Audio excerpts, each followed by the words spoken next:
Hey everybody, how you doing? Welcome to Old Style Classics Baseball Cards.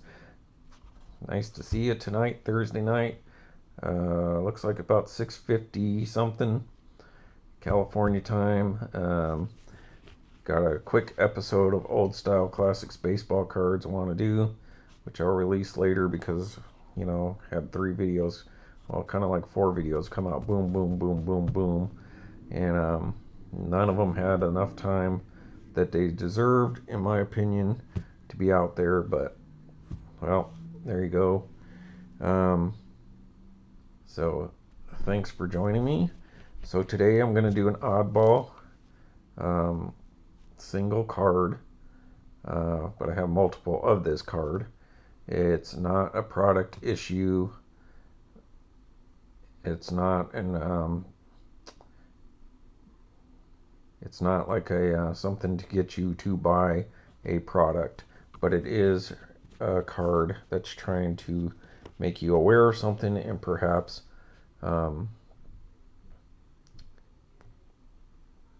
maybe donate. So it is basically a charity card, a card for charity. And so when you go into the card shop, now I got these in Albuquerque, and you'll see why. And now I know these cards were available throughout the country through different of the associations, but these ones I picked up when I lived in New Mexico. And you would walk into a hobby shop, and they usually had the little pamphlet holder up on the wall, and these cards would be in there, and maybe with like a pamphlet so you can look more into it. So much like the Mickey Mantle Foundation card that I showed a while back, I wish I had that here in front of me right now. That was to make you aware of like liver disease and all that, and to try to get you to be a organ donor. So this card is for ALS, Lou Gehrig's disease. And so they have different chapters around the country. I've seen other ones available that you could get from different chapters around the country. There's different colored ones. But over the course of a couple years, you would be able to pick these up whenever you walked into a card shop. And the ones that I have, they never change. But there are other ones, different color ones around the country, and they're pretty cards, pretty simple stock. Please like, subscribe, leave a message while you're at it. Tell me what you think of all this stuff, and who doesn't love Lou Gehrig. So this is an ALS. Faced with ALS, Lou Gehrig considered himself the luckiest man on the face of the earth. That speech for Yankee Stadium, Lou Gehrig, strike out Lou Gehrig's disease, which is still a very, very, very dangerous and bad disease still to this day. So let's see what we got here. There's printmaker or something on this. So let's see if we can get this to focus here, folks. Wife just got home, so maybe she'll come by and say hello. I don't know if you can hear that or not, but there she is. All right, I'm going to put these extras I have on screen. Well, I'm taking a look at this under the microscope here. National Baseball Hall of Fame Library, Cooperstown, New York. So that's what it says along the edge there. And so we'll move these back out. And so here's the basic information on this card, so you can pause that. And these were, I believe, done in around the late, say around 2005 to around 2008.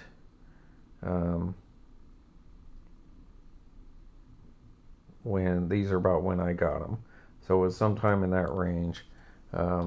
We had 2 different card shops in town. One, Bubba's Bullpen, that was around for a long time. I think I got my first one there, and then some other guy had a card shop over near I-25 and Osuna, Jefferson, kind of over in that area. Anyway, RBIs. That card shop's since gone, but that's where I got my Roy Hobbs card, which I'll show someday, which he claims is original, but he had these on the walls too. So I did pick up multiples over the years. I don't remember that other guy's shop's name, but it was pretty neat little shop. Alright, so it shows his career statistics there. The Iron Horse, that 2,130 consecutive games, 493 homers. It's sad that he couldn't reach that 500 mark. Nearly 2,000 RBIs. Look at that, a 340 batting average. Look at those numbers, people. 184 RBIs 1 year, so came up 7 short of Hack Wilson there. 23 Grand Slams, 12 consecutive seasons, hitting 300, 10 seasons with at least 30 home runs, averaging 150 RBIs over an 11-year stretch, 632 lifetime slugging percentage. That's just unbelievable. This guy may have been one of the best baseball players. You know, if it weren't for Babe Ruth being on the team, and I know that it's commonly known that they didn't care much for each other, and he was a very likable guy. You know, if it weren't for Babe Ruth and maybe Ty Cobb in that era, you know, I know that he's after Ty Cobb. You know, this guy might be considered the best baseball player ever, especially pre-war. You know, post 1800s, but from 1900 to the war, you know, so from like 1900 to 1945, in that era, you know, it's hard to argue against him, except for the fact that there's Babe Ruth and Ty Cobb out there that specialized in one side or the other, you know, but excelled at all things as well. So Lou Gehrig should be considered in the top 3, probably. Top 5, I don't know. Tell me what you think. You know, you got Hannes Wagner and some of these other guys from that era as well that you can make arguments for, but this guy really was the Iron Horse. And then, so let's go ahead and take a look at this. Lou Gehrig Appreciation Day at Yankee Stadium, July 4th, 1939. Batted .545. 1928 World Series. His first Yankee game was June 1st, 25. Not missed a game until May 2nd, 1939. In Gehrig's 14 seasons as a regular, the Yankees won 7 pennants and 6 World Series. It's amazing. So strike out Lou Gehrig's disease. So here's the pitch, the why you're getting a card. You know, so you're getting a card to buy Bazooka bubblegum or Kraft macaroni and cheese. So they're giving you this card for free to make you aware to strike out Lou Gehrig's disease. While the mind remains sharp and alert, ALS slowly and steadily robs the body of all voluntary muscle control. Every year, 5,000 Americans and all those who love and care for them are devastated by a diagnosis of ALS. Give them a reason for hope. Get involved. And so this is the ALS Association New Mexico chapter. P.O. Box. You know, all that information there for Albuquerque, and you can go to that website and maybe, you know, give a donation or volunteer or do something like that. I believe there might have been a pamphlet on the wall. It didn't have an image or anything on it that, you know, maybe with an envelope if you wanted to send in for a donation to help fight Lou Gehrig's disease or get involved in some way. So that's one of them. And so I do have a numerous different number of them. That's one's got some really pop to the back there. Trump and Biden are debating right now on TV. Pretty funny. But decided to stop watching that so I can do an episode of Old Style Classics baseball cards. This is a card I'm sure a lot of people don't know about. I think I've seen some people selling these cards, maybe not this one in particular, but other chapters, $5-10 on eBay in the past. Um, so you can value that how you see fit. It's super thin stock. Maybe if you were a seller, which I'm not, um, you know, if you made $20 off of this card, maybe that's something you should, minus the cost of shipping and all those kind of things, maybe donate that money over to the ALS Society in your neck of the woods, or at least a portion of it. But they are beautiful cards. I'm not sure who printed these out. I guess it's just the ALS Foundation had these printed. And, who doesn't love Lou Gehrig, even though he's a Yankee?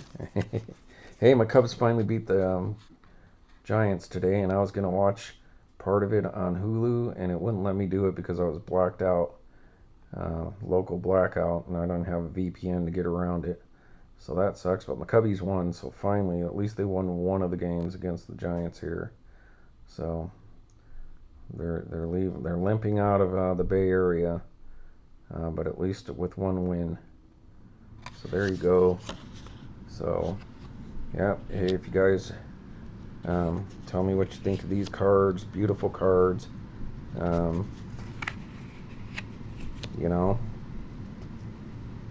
Have you seen these kind of things in your neck of the woods? Let me know. Yep, Lou Gehrig's disease, ALS, pretty bad stuff. So you don't want to get that. So hopefully people take notice and maybe do some donating or something to help fight that horrible disease. But anyway, so those are pretty cards. I like them. They're cool. I'm happy to have these in my collection. I don't plan on doing anything with them. Obviously, I have 5. They're all identical. Some of them have a little more pop than others. But I'm proud to own those. And reminds me of being a kid when we used to go around, like for Jerry's telethon, collecting coins and stuff from people. You'd go knock on their door, and they would put money in that little kind of sack envelope they gave you, and then go turn that in at the end of the day, and so that they could what is the MDA or MS marathon, or telethon or whatever.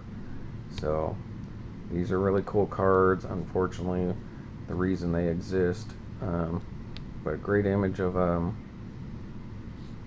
Lou Gehrig there, and he's got his New York Yankees logo on there. So I'm sure they probably didn't have to pay for the licensing or anything like that. Major League Baseball or the Yankees probably just were like, we're not going to do anything about it if they didn't have a problem with them using that image. But I believe because it's through the Hall of Fame here, but I'm sure that was kind of like baseball's way of donating, that they wouldn't have to pay for any kind of licensing fee.